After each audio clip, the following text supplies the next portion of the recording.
Hello everyone, this is Kiara K. Thank you guys for tuning in with me. Today I will be showing you guys a fall cut crease look. So I hope you guys enjoy.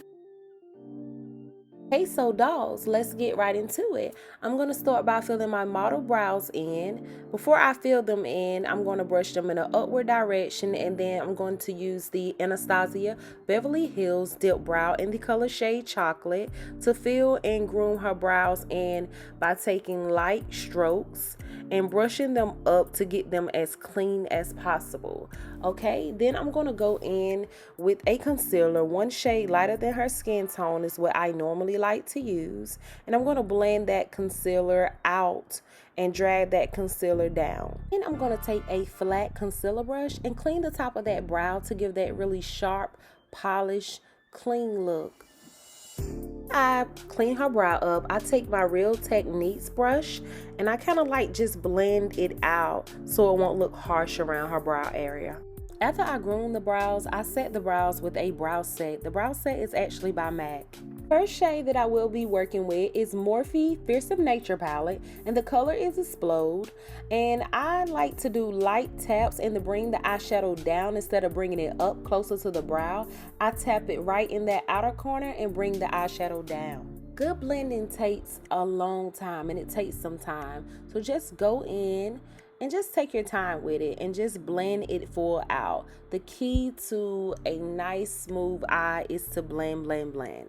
Okay, in that same palette, next I'm going to go in with shade Hypnotic, and that is a matte rich plum, and I'm just going to build color onto that outer corner and make it like really precise.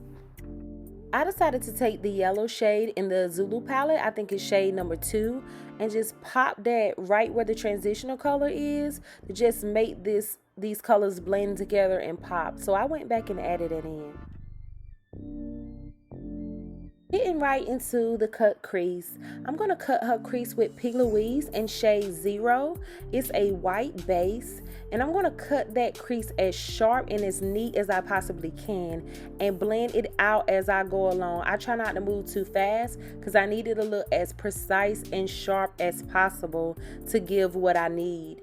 So to keep it all the way real with you, my camera stopped recording. So after I cut the crease, I went over it with a nude shadow to go along with her skin complexion. Whatever you choose, you know, based on your model skin tone, depends on you. And then I went right in after applying her shadow with a black liner. And now I'm applying Danessa Myricks Illuminating Veil to give her skin some glow. For her foundation, I use Maybelline Fit Me, and I actually mixed Toffee with Classic 10. After I place the foundation on her skin, I'm then going to blend the foundation fully out with my Real Technique brush. And sometimes I go over that with my beauty blender. Okay, so after the foundation is blended fully out and I'm satisfied, I then begin a highlighting and contour process. I'm contouring her with the ABH Cream Contour Palette. I love a good snatch nose, so when I'm contouring, I like to drag that color all the way down from the beginning of the brow all the way down to her nose, the bridge of her nose. For our highlight, I'm using a larger flat concealer brush, and I'm just blending really good under the eye, and I'm making my little tree on her forehead. And then I'm going to go down above the lip around the cupid's bow and highlight her a little bit on her chin and blend that fully out. I highlighted her with LA Pro Conceal, and the color that I used was Warm Honey. After I fully blend out the concealer, I set the concealer and the highlighted areas with RCMA No Color Powder. It is literally amazing, and it does not show the flashback at all. So I set her in the areas I highlighted her, and then I'm going to blend that in. I don't know what we was talking about, but did you see Miss Mama's face? Hilarious. For applying the lash, I let the glue dry down for about 10 seconds so it can tack better, and then I blend her natural eyelashes to the actual lash so you can't tell the difference between the two. After baking for the lash application, I then take the same brush that I use for foundation and go over the highlighted areas.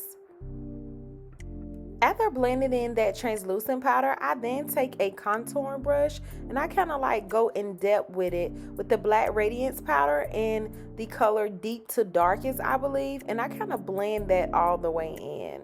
Do not like bare under eyes, so I always pop either a dark brown and I smoke that bottom lash line with a color to just make that under eye pop. Here I'm going over the translucent powder with the MAC Mineralized Skin Finish and Deep Golden.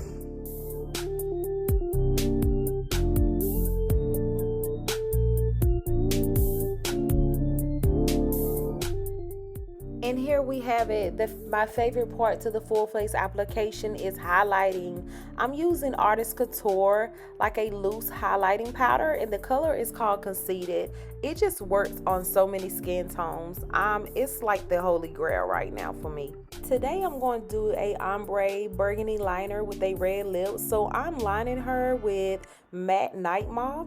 And then I'm going to fill her in with a matte red lipstick from Lancome. I try to be really detailed and neat and precise with the line, and I kind of like fill it in with the liner as much as possible before applying the lipstick.